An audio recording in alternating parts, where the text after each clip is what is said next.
Hi, this is Mohan Roy, founder of Career Path Institute. आज हम लोग डिस्कस करने वाले हैं 13 अप्रैल के चेतना सत्र के कंटेंट को। तो चलिए देखते हैं आज चेतना सत्र में क्या क्या मटेरियल था जो कि सुबह में बच्चों को सिखाया गया है ना। तो यहाँ पर सबसे पहले हम लोग पेन का कलर चेंज कर लेते हैं क्योंकि इसमें विजिबल होना चाहिए। ठीक है, देख सकते हैं आप डेट 13/4/2026। और यहाँ पे सबसे पहले बात करें तो आज के दिन में खालसा स्थापना दिवस जैसे बैसाखी के रूप में मनाया जाता है। 13 अप्रैल 1699 को सिखों के 10वें गुरु गुरु गोविंद सिंह जी के द्वारा आनंदपुर साहिब, जो कि पटना साहिब के नाम से भी जानता है, में स्थापित किया गया था। इस ऐतिहासिक दिन पर उन्होंने पंच प्यारों को अमृत पान कराकर खालसा पंथ का गठन किया, जो साहस, उच्च नैतिकता और अन्याय के खिलाफ लड़ाई का प्रतीक है। उसके बाद जलियांवाला बाग अमृतसर पंजाब राज्य में स्थित है, जो कि 1919 में भारत के ब्रिटिश सरकार ने रॉलेट एक्ट का शांतिपूर्ण विरोध करने के लिए दो लोकप्रिय नेता डॉक्टर सत्यपाल और सैफुद्दीन किचलू को गिरफ्तार कर लिया था। इस गिरफ्तारी की निंदा करने के लिए 13 अप्रैल 1919 को बैसाखी के दिन शाम को करीब 4:30 बजे अमृतसर के जलियांवाला बाग में एक सभा का आयोजन हुआ। इस सभा में 20,000 व्यक्ति इकट्ठे हुए। अंग्रेजों की सेना ने भारतीय प्रदर्शनकारियों पर अंधाधुंध गोलियां चला दी, बड़ी संख्या में उनकी हत्या कर दी। इस हत्यारी सेना की टुकड़ी का नेतृत्व ब्रिटिश शासन के अत्याचारी जनरल डायर ने किया था। इस घटना को जलियांवाला बाग हत्याकांड के नाम से जाना जाता है। ठीक है, तो थोड़ा सा आपके इन्फॉर्मेशन के लिए बता दूं, जब डायर आया था जलियांवाला बाग में तो उसने क्या किया था, पहले गेट को बंद कर दिया था बाहर से। ठीक है, धारा 144 लगा हुआ था। इस समय जब रॉलेट एक्ट का पूरे इंडिया में विरोध हो रहा था तो इस समय धारा 144 लगा हुआ था, जिस वजह से ज़्यादा ग्रुप में लोगों को इकट्ठा होने के लिए मना था। लेकिन ये जो बैसाखी का पर्व था, ये मनाने के लिए और शांतिपूर्ण से विरोध लोगों ने करने के लिए क्या किया था, जलियांवाला बाग में इकट्ठा हुए थे। ठीक है, अब इससे परेशान होकर के अंग्रेजों ने, या फिर कह सकते हैं कि अपने ईगोस को सेटिस्फाई करने के लिए, उन्होंने क्या किया कि गेट को बंद किया सबसे पहले बाहर से, ताकि कोई लोग बाहर ना निकल पाएँ, और गोलियां चलाते रहे। गोलियां तब तक चलाई जब तक कि एक एक गोली ख़त्म नहीं हो गया था। लोग इधर उधर भाग करके, कुएं में कूद करके, और गोली लगने से भी बहुत मरे। बहुत ही दर्दनाक दृश्य था और मार्मिक दृश्य था। ठीक है, आज का विचार का अगर बात करें, सत्य को कड़वा नहीं बल्कि स्पष्ट होना चाहिए। मिठास तो आपके व्यवहार में होनी चाहिए। ठीक है, यहाँ पे कहा जाता है ना, सत्य कड़वा होता है। ठीक है, सत्य कड़वा और मीठा कुछ नहीं होता, सत्य स्पष्ट होता है। ठीक है, कृतज्ञता व्यक्त करना आपके हृदय को बड़ा करता है और आपके जीवन में खुशियाँ खींचता है। कृतज्ञता व्यक्त करने कहने का मतलब है कि अगर आपको किसी ने हेल्प किया है तो उसे आप क्या करें, थैंक्स दे दिल से, है ना। सामान्य ज्ञान का बात अगर करें तो विश्व का सबसे छोटा महाद्वीप कौन सा है, तो ऑस्ट्रेलिया महाद्वीप। कौन सा ग्रह सुंदर छल्लों के लिए प्रसिद्ध है, रिंग होता है जो, वो हम लोग का शनि ग्रह हो जाएगा। सिखों के पहले गुरु गुरु नानक देव जी का जन्म कहाँ हुआ था, नाना साहिब तेलवंडी, जो कि अभी पाकिस्तान में है। पेनाल्टी किक शब्द किस खेल से संबंधित है, फुटबॉल से। दुनिया का सबसे बड़ा खारे पानी का सागर, दुनिया का बात कर रहा है, ये हो गया कैस्पियन सागर, हम लोग का हो जाएगा। ठीक है सॉरी। रीजनिंग के कुछ क्वेश्चन है। 12 से हुआ 18, 18 से हुआ 15, 15 से हुआ 21, 21 से हुआ 18, 18 से हुआ 24। देखिए, तो आप इसको डबल करके देख सकते हैं, है ना। रीजनिंग में इस तरह का ही पैटर्न बनता है। देखिए, 12 से बढ़ा 15, कितना का इंक्रीजमेंट हुआ, 3 का। 15 से 3 बढ़ा 18, 18 से 3 बढ़ा गया 21। ठीक है, अब देखिए, 18 से 3 बढ़ा 21, 21 से 3 बढ़ा 24, 24 से 3 बढ़ेगा तो 27। नेक्स्ट अगर इसके बाद का पूछता तो 27। तो ये पैटर्न हम लोग का था। उसके बाद आगे देखते हैं। 30 से हुआ 28, 28 से हुआ 26, 26 से होगा जो भी आगे आएगा। 25 से हुआ 23, 23 से हुआ 21, 21 से हो जाएगा हम लोग का 19। ठीक है, तो अगर पहले का बात करें हम लोग, तो फर्स्ट है, थर्ड थर्ड से, फिफ्थ फिफ्थ से। हाँ, तो यहाँ जो आएगा हम लोग का पहले वाले से आएगा। ठीक है, इसको मैं फिर से एक और बता दूँ।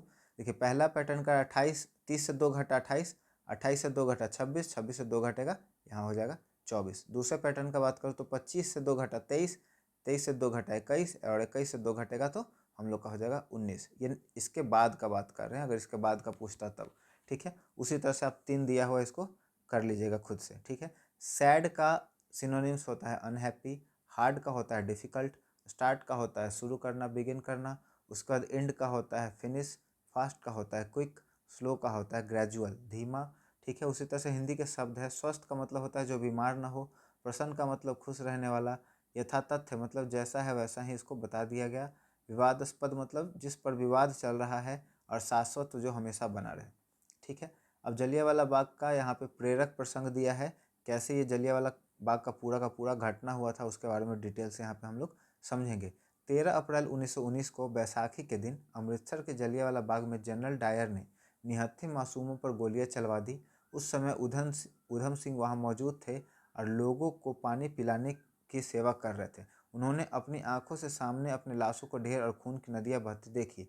उस भयानक मंजर ने उधम सिंह के भीतर मासूम को खत्म कर दिया और एक क्रांतिकारी को जन्म दिया। उन्होंने उस रक्त से सनी मिट्टी को हाथ में लिया और शपथ ली, जब तक मैं इस नरसंहार के मुख्य दोषी माइकल ओडायर, ठीक है, को सजा नहीं दे देता तब तक चैन से नहीं बैठूंगा। यह कोई साधारण बदला नहीं था। उधम सिंह जानते थे कि दुश्मन 7 समुंदर पार बैठा है। उन्होंने अपना नाम बदलकर राम मोहम्मद सिंह आज़ाद रख लिया और भारत की एकता का प्रतीक था। वे अफ्रीका, अमेरिका और यूरोप के कई देशों में घूमे, मजदूरी की, बढ़ई का काम किया और पैसा इकट्ठा किया ताकि वे लंदन पहुंच सके। पूरे 21 साल तक उन्होंने अपने गुस्से को ठंडा नहीं होने दिया।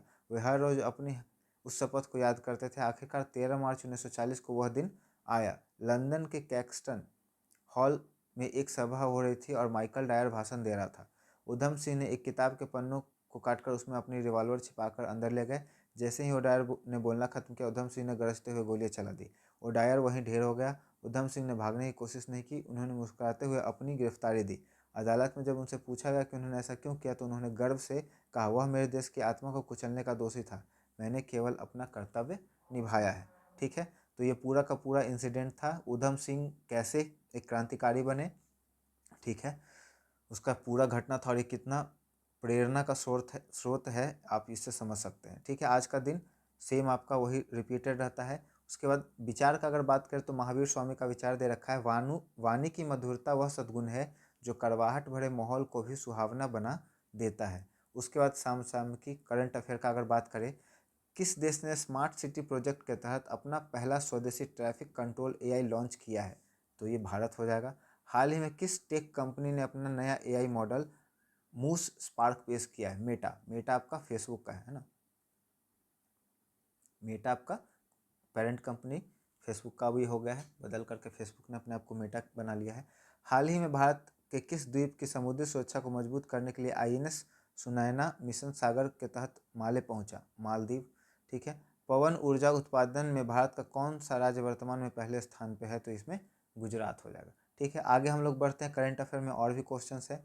शल्य चिकित्सा सर्जरी का जनक किसे कहा जाता है? तो महर्षि सुश्रुत।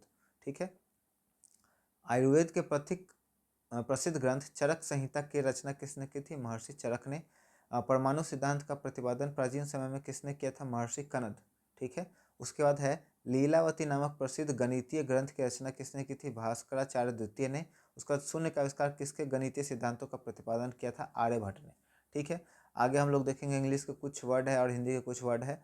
सत्य क्या होता है? असत्य। सत्य को एक और नाम से यहाँ पे संबोधित किया गया है, रित्य और अनृत्य। ऐश्वर्य का मतलब वैभव, अनैश्वर्य का मतलब दरिद्रता। कर्कश मतलब कठोर, कड़वा। सुशील मतलब मधुर, कोमल, कठोर। चिंतमय मतलब चेतना, ज्ञानमय। जड़ का मतलब निर्जीव। ठीक है, चिरंतन मतलब पुराना, सदा रहने वाला। नश्वर मतलब नष्ट होने वाला। जंगम मतलब चलने वाला। स्थावर मतलब स्थिर। Reticent, a person who does not reveal his thought और फीलिंग रेपिडली रेडियली, मतलब वैसा व्यक्ति जो अपना थॉट या फिर अपना विचार या उसके लाइफ में या मन में जो चल रहा है किसी को ना बोले ना बताए, वो क्या कहलाएगा? रेटिसेंट कहलाएगा। उसके बाद philistine, a person who is indifferent और hostile to culture and the art, कला और संस्कृति के प्रति उदासीन। हॉस्टाइल कहने का मतलब कोई इंटरेस्ट नहीं ले रहा है, तो वो क्या कहलाएगा? फिलिस्टीन कहलाएगा। ठीक है, उसके बाद बिहार के बारे में कुछ करंट अफेयर है या फिर बिहार से रिलेटेड कुछ फैक्ट है यहाँ पे। पटना विश्वविद्यालय की स्थापना के समय भारत के वायसराय कौन थे? चेम्सफोर्ड, और ये कब हुआ है? 1917 में। उसके बाद बिहार के किस स्थान को प्राचीन मगध की ग्रीष्मकालीन राजधानी कहा जाता था? राजगीर को। बिहार के कौशिक किस नदी का नाम प्राचीन नाम है? कोसी नदी को। और कोसी नदी को बिहार का शोक के भी नाम से हम लोग जानते हैं। बिहार का शोक, शोक क्योंकि ये क्या करता है? बिहार में बाढ़ लाता है। उसके बाद बिहार के कुशेश्वर स्थान पक्षी अभयारण्य किस जिले में है? तो ये दरभंगा जिला में आपका पड़ता है। उसके बाद कुछ रीजनिंग के क्वेश्चन है, आप इसको सॉल्व करने का कोशिश करिएगा जैसा कि ऊपर हम लोगों ने देखा था। ठीक है, और ये वीडियो यहीं हम लोग का समाप्त होता है। तो 13 तारीख का जो ये हमारा चेतना सत्र का कंटेंट था ये कंप्लीट होता है। मुझे उम्मीद है ये हमारा कंटेंट आपको काफ़ी हेल्प करेगा आपके कॉम्पिटिटिव एग्जामिनेशन की तैयारी करने में, आपके जनरल नॉलेज को बढ़ाने में। वीडियो पसंद आया हो तो वीडियो को लाइक कर दें, दोस्तों और परिवार के सदस्यों के बीच में ज़रूर शेयर कर दें, और अगर आप हमारे चैनल को सपोर्ट करना चाहते हैं तो चैनल को सब्सक्राइब कर दें। Thank you so much.